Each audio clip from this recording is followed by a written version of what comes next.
नमस्कार दोस्तों, आप सभी को हमारी चैनल में स्वागत है। एक बार गौतम बुद्ध अपने कुछ शिष्यों के साथ एक गांव से गुजर रहे थे। यह गांव एक नदी के किनारे बसा हुआ था और गांव वाले बुद्ध की शिक्षाओं को सुनने के लिए बेताब रहते थे। लेकिन उस दिन कुछ खास घटना घटी जो शिष्यों और बुद्ध के लिए एक महत्वपूर्ण शिक्षा साबित हुई। रास्ते में एक व्यक्ति ने बुद्ध को देखा और उन्होंने तुरंत बुद्ध को गालियां देनी शुरू कर दी। वह व्यक्ति लगातार अपमानजनक शब्दों का इस्तेमाल कर रहा था और यह सब सुनकर शिष्य चौंक गए, क्योंकि वे जानते थे कि बुद्ध कभी भी किसी से कोई बुरी बात नहीं कहते थे। शिष्य बहुत परेशान हुए और सोचने लगे, गुरुजी के साथ ऐसा क्यों हो रहा है? इस व्यक्ति ने उनके साथ इतने अपमानजनक शब्द कहे, क्या वे इसका जवाब नहीं देंगे? कुछ समय बाद जब वह व्यक्ति चला गया और शिष्य बुद्ध के पास गए तो उन्होंने पूछा, गुरुजी, उस व्यक्ति ने आपको गालियां दी लेकिन आपने एक शब्द भी नहीं कहा, आप चुप क्यों रहे? बुद्ध मुस्कुराए और बोले, मैंने चुप रहकर एक गहरी सीख दी है। यह जानने के लिए मैं तुम्हें एक सवाल पूछता हूं। यदि कोई व्यक्ति तुम्हें कोई उपहार देने का प्रस्ताव रखे और तुम उस उपहार को न स्वीकार करो तो वह उपहार किसके पास रहेगा? शिष्य थोड़े सोच में पड़े और फिर जवाब दिया, वह उपहार उस व्यक्ति के पास रहेगा जिसने उसे देने की कोशिश की थी।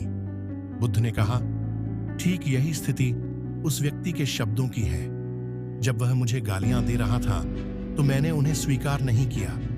यदि मैं गालियां स्वीकार करता तो वह मेरी मानसिक शांति को प्रभावित करती, लेकिन मैंने उन्हें नकार दिया, इसलिए वे गालियां उस व्यक्ति के पास वापस चली गईं, न कि मेरे पास। यहां से बुद्ध ने शिष्यों को एक गहरी शिक्षा दी। वह यह चाहते थे कि हम अपनी मानसिक स्थिति को किसी और की नफरत या अपमान से प्रभावित न होने दें। यदि हम किसी की नफरत, गुस्सा या अपमान को स्वीकार करते हैं तो हम अपनी मानसिक शांति खो बैठते हैं। लेकिन यदि हम इसे अपने दिल से निकालकर त्याग देते हैं तो वह नफरत और गुस्सा उस व्यक्ति पर ही वापस लौटते हैं, न कि हम पर।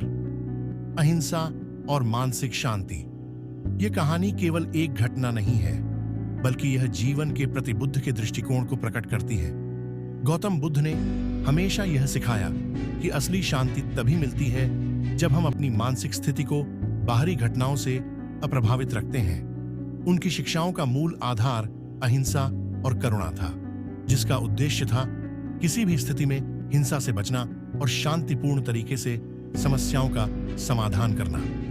बुद्ध का यह संदेश आज भी प्रासंगिक है।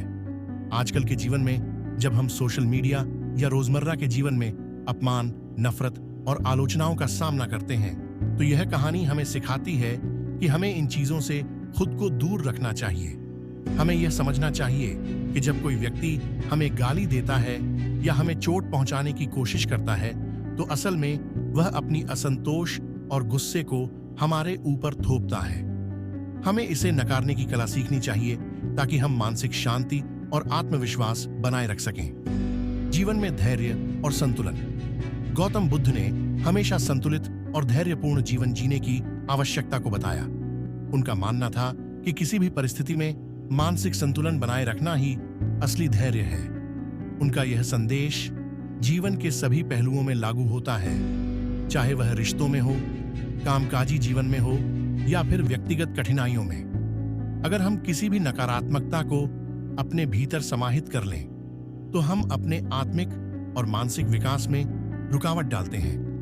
बुद्ध का कहना था कि हमें अपने मन को गंदगी से बचाकर रखना चाहिए ताकि हम शांति और सुख की प्राप्ति कर सकें। निष्कर्ष, गौतम बुद्ध की यह कहानी न केवल हमें अहिंसा और मानसिक शांति का महत्व सिखाती है, बल्कि यह हमें यह भी बताती है कि हमें जीवन में आने वाली हर मुश्किल को अपने दृष्टिकोण और समझ के साथ हल करना चाहिए। अगर हम अपनी प्रतिक्रियाओं को नियंत्रित कर सकते हैं और नकारात्मकता से दूर रह सकते हैं तो हम सचमुच आत्मसंतुष्टि और शांति प्राप्त कर सकते हैं। बुद्ध का यह जीवन दर्शन आज भी हमें सही दिशा दिखाता है, खासकर जब हम दुनिया की समस्याओं और चुनौतियों से जूझ रहे होते हैं।